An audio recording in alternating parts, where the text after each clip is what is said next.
কওমি মাদ্রাসা ভিত্তিক দলগুলোকে নিয়ে জামাতের বিরুদ্ধে, বাংলাদেশের বিরুদ্ধে প্রতিবেশী দেশ ভারত এবং বিভিন্ন গোয়েন্দা সংস্থার গভীর খেলা চলছে। এ বিষয়ে বাংলাদেশপন্থী, বাংলাদেশের স্থিতিশীলতার জন্য যারা কাজ করেন, ভারতের আধিপত্যবাদের বিরুদ্ধে যারা সোচ্চার, তাদেরকে সজাগ ও সক্রিয় থাকতে হবে। দর্শক, ভারত বাংলাদেশে দুইটা কার্ড খেলার সিদ্ধান্ত নিয়েছে। একটা হচ্ছে সংখ্যালঘু কার্ড, হিন্দু কার্ড। যদিও এই ধরনের কার্ড অনেকটা বিএনপি সরকার খেয়ে দিচ্ছে। যেমন হরিদাসকে গ্রেপ্তার করেছে, রাম মূর্তি নির্মাণের যে উদ্যোক্তা তাকে গ্রেপ্তার করার মধ্য দিয়ে এবং চিন্ময়কে হজম করতে পারার মধ্য দিয়ে সংখ্যালঘু কার্ড খেলার রাস্তা অনেকটা বন্ধ করে দিয়েছে। কিন্তু ভারতে আরেকটা হচ্ছে যে বাংলাদেশে ইসলামপন্থীদের মধ্যে বিভাজন সৃষ্টি করা এবং বিরোধী দলীয় জোট, জামাত নেতৃত্বাধীন জোট ভেঙে ফেলা এবং নানান ফতোয়াবাজি এবং অযাচিত বিভিন্ন বিষয় দেখবেন যে কেউ কেউ মাঠে নামছে। হেফাজতও দেখবেন যে একটা অস্থিতিশীলতা সৃষ্টি করতে পারে নানান সুতা ধরে। এরকম একটা খেলা চলছে। যদিও দিন শেষে হেফাজত বা এই তৎপরতা এগুলো যদি বিএনপির ভারতপন্থী নেতা যারা আছে তাদের নিয়ন্ত্রণের মধ্যে থাকতে পারে, তাহলে অ্যাটলিস্ট জাতীয় অস্থিতিশীলতা সৃষ্টি হবে না। হয়তো বিরোধী দল ক্ষতিগ্রস্ত হবে বা তাদের জোট ভাঙবে, ক্ষতিগ্রস্ত হবে না, তাদের জোট ভাঙবে, কিন্তু দেশ বিরোধী তৎপরতায় ব্যবহৃত হবে না। এই জন্য আমরা একটা কথা বলতে চাই, এই যে হেফাজতের আমিরের নেতৃত্বে কথিত 7 দলীয় ঐক্য জোটের যে চেষ্টা, এটা মূলত জামাত জোট ভাঙার একটা প্রজেক্ট। হ্যাঁ, এটা মূল কলকাঠি নাড়ছে ভারত। এটা ভারতের রাজনীতির বর্তমান যে রাজনীতি তারই একটা অংশ। কিন্তু এর সাথে যদি কেউ কেউ বলছেন যে এটা ভারত, কিন্তু এটা চাবিকাঠি এখনো সালাউদ্দিন আহমেদের হাতে আছে, তিনি এটা নিয়ে খেলছেন। যদি থাকে বিএনপি সরকার হাতে থাকে ভালো, কারণ বিএনপি সরকার বাংলাদেশ অস্থিতিশীল হোক এই 7 দলের মাধ্যমে, এটা তো তিনি চাইবেন না। তিনি হয়তোবা চাইবেন যে জামাত দুর্বল হোক স্থানীয় সরকার নির্বাচনকে ঘিরে। এই তো জামাত দুর্বল হোক, এটা আপনার মনে করলে করুন, কারণ এই কৌমিরা জামাত জোটে থাকায় না থাকায় তেমন কিছু আসে যায় বলে মনে হয় না আমার। যেমন যতগুলো সিট এই কওমি হুজুরদেরকে জামাত 12 ফেব্রুয়ারি দিয়েছে, যে কজনকে জিতিয়ে আনতে পেরেছে, এতগুলো না দিলে হয়তো ফলাফল আরো ভালো হতে পারত। তারপরেও সবাই ঐক্যবদ্ধভাবে পথ চলার মধ্যে কল্যাণ আছে। কিন্তু তারা যদি না থাকতে চায় তো কিছু করে না। জামাতকে প্রস্তুতি থাকতে হবে যে এরা থাকবে না, মামুনুল হকরা থাকবে না, এই সম্ভাবনা আছে। এখন এই জোট ভাঙা গড়া বা যে খেলা, এটা যদি সালাউদ্দিন আহমেদের হাতে সত্যিকার অর্থে শেষ পর্যন্ত থাকে, তাহলে জাতীয় অস্থিতিশীলতা সৃষ্টি হবে না। It's good. জাস্ট বিরোধী দলের বিরুদ্ধে একটা রাজনীতি করেন, এগুলো করেন, সমস্যা নেই। জামাতও এগুলো ট্যাকেল দিতে বা মানসিকভাবে প্রস্তুত। তো দর্শক, জামাত ইসলামের সেক্রেটারি জেনারেল অধ্যাপক মিয়া গোলাম পরর একটা কথা বলেছেন, বাংলাদেশে রাজনৈতিক গন্ডগোলের রিমোট দিল্লির হাতে। তিনি এখানে কওমিভিত্তিক 7 দল বা এগুলোকে ইঙ্গিত করে কিছু বলেননি, কিন্তু এই বক্তব্যটার উপর ভিত্তি করে আমি একটু অ্যানালজি করতে চাই। হ্যাঁ, এইটাই সত্য কথা। এই কথাটাই আমরা বলি, আমাদের অ্যাক্টিভিজমের মূল কথাই হচ্ছে এটা, আমাদের লক্ষ্য উদ্দেশ্যই হচ্ছে এটা, যে দিল্লির হেজিমনির কবর রচনা করা, ভারতের আধিপত্যবাদের বিরুদ্ধে লড়াই করা, এটাই হচ্ছে আমাদের রাজনীতি, আমাদের অ্যাক্টিভিজম। এটাই সত্য কথা। এটা জামাতের সেক্রেটারি জেনারেল বললেন যে বাংলাদেশের সমস্ত রাজনীতির গন্ডগোলের রিমোট দিল্লির হাতে।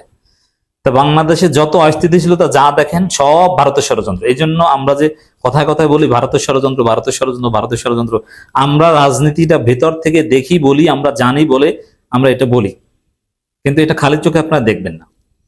এই যে গাইবান্ধার পলাশবাড়িতে রাম মূর্তি নির্মাণ, এটা অ্যাবসলিউটলি ভারতের ষড়যন্ত্র। তারপরে এই যে কিছু ছেলে জঙ্গিবাদে জড়িয়ে পড়েছে, ফাতাহ কমব্যাট বা আরো কিছু ইনফ্লুয়েন্সার আছে, এগুলো সব ভারতের প্রজেক্ট। আসলেই ওরা উগ্রবাদী কিছু কাজকর্ম করছিল, কিন্তু ওদের কলকাঠি নাড়ে ভারত থেকে, ওদেরকে অর্থায়ন করে ভারত, এবং ওরা চুপচাপ থাকে। কিন্তু যখন ভারত মনে করে যে না, বাংলাদেশে জঙ্গি আছে, এটা দেখানো প্রয়োজন, তখন ওরা বোমাটা ফুটায়, তারপরে ভিডিও করে। নইলে কিন্তু ওরা জাস্ট ওই ট্রেনিং এর মধ্যেই ছিল। কি ট্রেনিং? ওই কি যেন শিখায়, কারাতে টারাতে নাকি মার্শাল আর্ট শিখায়, মার্শাল আর্ট ট্রেনিং এর মধ্যেই ছিল। কিন্তু ভারত যখন প্রয়োজন মনে করেছে তখন ওদের মাধ্যমে বোমাটা ফুটিয়েছে, নইলে বোমা ফুটাতো না। জাস্ট মার্শাল আর্ট ট্রেনিং, এটা তো অনেকদিন যাবতে চলে আসে, কিন্তু এর আড়ালেই উগ্রবাদী ট্রেনিং চলে আসছিল। ওদের নেটওয়ার্ক ভেঙে গেছে, সব ধরা পড়ছে। এখন আর আমাদেরকে যারা হত্যার হুমকি দিচ্ছ, তোমরা ফাতাহ কম্ব্যাটের লোক, তোমরা আসিফ আদনান না শামসুল আলমিন শক্তি না বিক্রমপুরের লোক, ওতে আমাদেরকে যায় যায় না। তোমরাও সামনে ধরা পড়বা। বাংলাদেশের জঙ্গিবাদের কোনো নেটওয়ার্ক মাথা চারা দিতে পারবে না। সরকারি দল বিরোধী দল মিলে জঙ্গিবাদের শিকড় কেটে দিবে।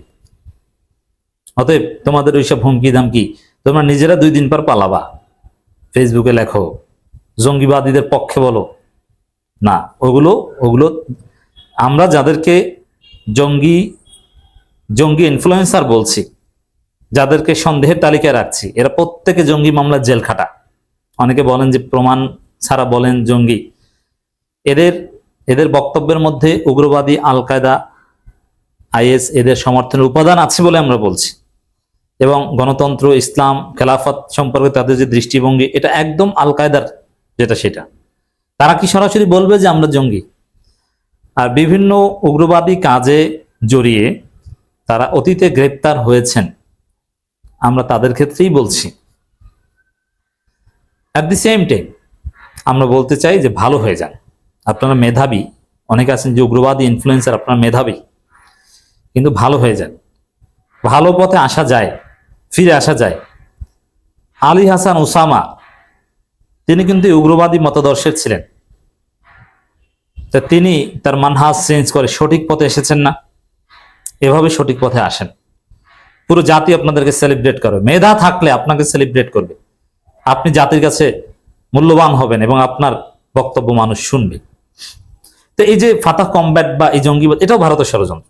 রাম মূর্তি, ওটাও ভারতের ষড়যন্ত্র। এবং হেফাজতের নেতৃত্বে 7 দলীয় ঐক্য চেষ্টা, এটাও রাজনীতির জল ঘোলা করার একটা ভারতের ষড়যন্ত্র, বিরোধী দলকে দুর্বল করার ষড়যন্ত্র।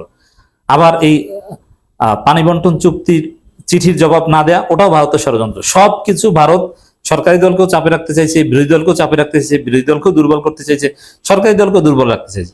শেখ হাসিনাকে নিয়ে যে এই এক এক সময় এক একটা কথা ছড়িয়ে দেয়া, এটাও ভারতের ষড়যন্ত্র। এটা ভারত করছে। শেখ হাসিনা ডিসেম্বরে দেশে ফিরবেন, এই যে ঘোষণাটা, এটা ভারতের ডিপ্লোমেসি। চালাকি করে হয়তো ভারত তেমন একটা পারছে না, কিন্তু এটাও ভারতের ডিপ্লোমেসি। আওয়ামী লীগ কোথায় মিছিল করবে কি করবে না, এটাও ভারত ঠিক করে দেয়। আওয়ামী লীগ 23 জুন ঘোষণা দিয়ে চুপ থাকবে না 2-1 জায়গায় নামার চেষ্টা করবে, এটাও ভারত ঠিক করে দেয়। 15ই আগস্ট কি করবে এটা আওয়ামী লীগের কেউ জানে না। এটা ভারত যা করতে বলবে সেটা করবে। ভারত যদি বলে যে না তাদের স্বার্থের জন্য এবার চুপ থাকা ভালো, চুপ থাকবে। আর যদি বলে যে না হাক ডাক দেবা কিন্তু মাঠে নামবা না, তাহলে ওইটা করবে। তো বাংলাদেশের যত গন্ডগোল, এমনকি অপরাধ জগতে আন্ডারওয়ার্ল্ডের অনেক কিছু ভারত থেকে নিয়ন্ত্রণ হচ্ছে, সবকিছু রিমোট দিল্লির হাতে। এই জন্যে ভারতের আধিপত্যবাদের বিরুদ্ধে যদি আমরা লড়াই করতে পারি, ইন্ডিয়ান হেজিমনির যদি আমরা শূন্যের কোঠায় নামিয়ে আনতে পারি, বাংলাদেশের রাজনীতিতে আওয়ামী লীগের সমস্যা না।